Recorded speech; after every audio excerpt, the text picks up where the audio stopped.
I do talk a lot about burns. Hello everyone, I am Rahma. In this video, I will be discussing about grafts which are done after a burn injury, or any injury.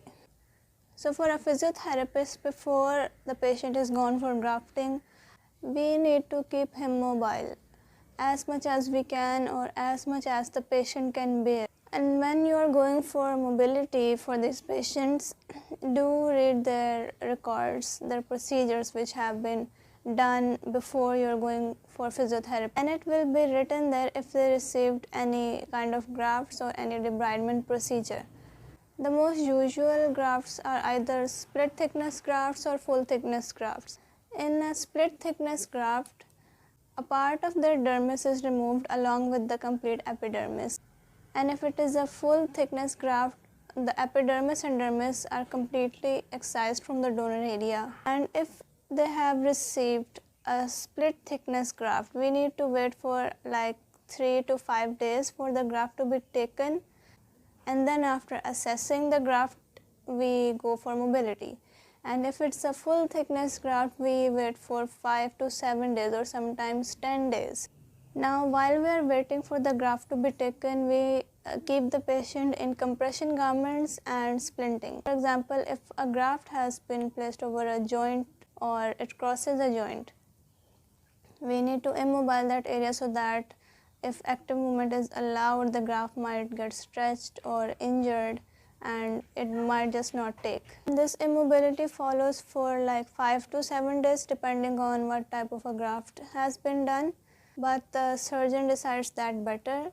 If the graft is taken early, then we go for early mobility because we need to mobile the patient as early as we can to prevent the contractures.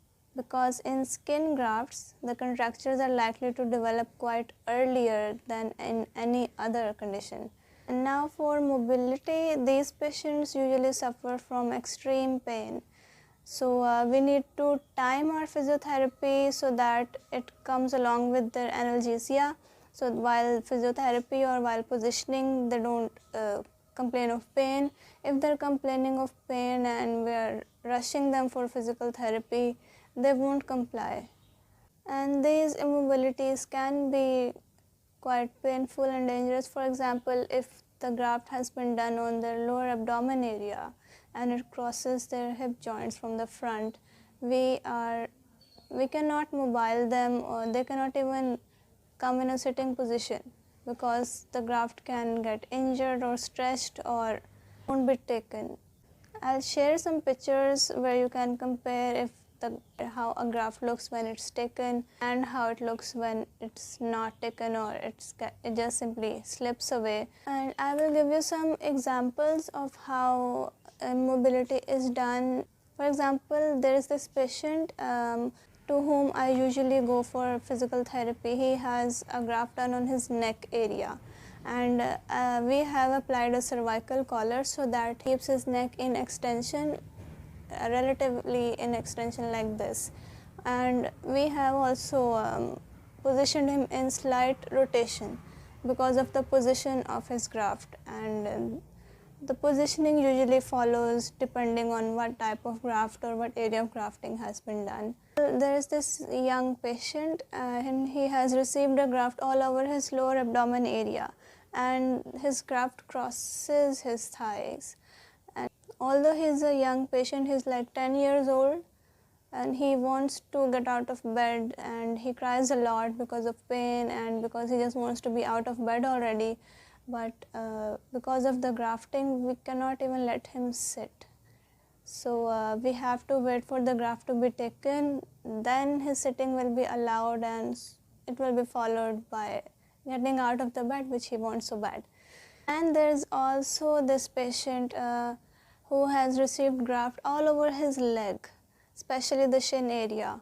And although he has not received any kind of a graft over his ankle joint, but we have still positioned him in such a way so that he doesn't plantar flex his ankle. Because he has to stay bedridden for a while, it might form a contracture over his calf area, That's why we are immobiling him or positioning him. We're not actually immobiling him because we're not using any splint, but we're just positioning him so that his foot doesn't fall in plantar flexion. So if you are dealing with a patient who had received a graft after getting a deeper burn, do see if the graft is taken, and if it is not, do refer him to a surgeon.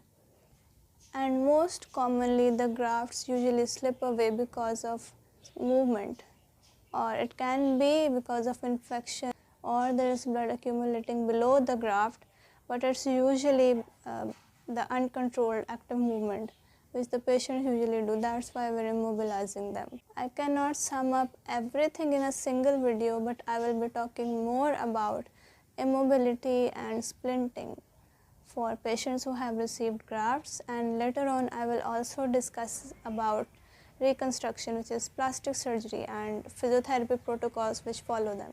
Thank you.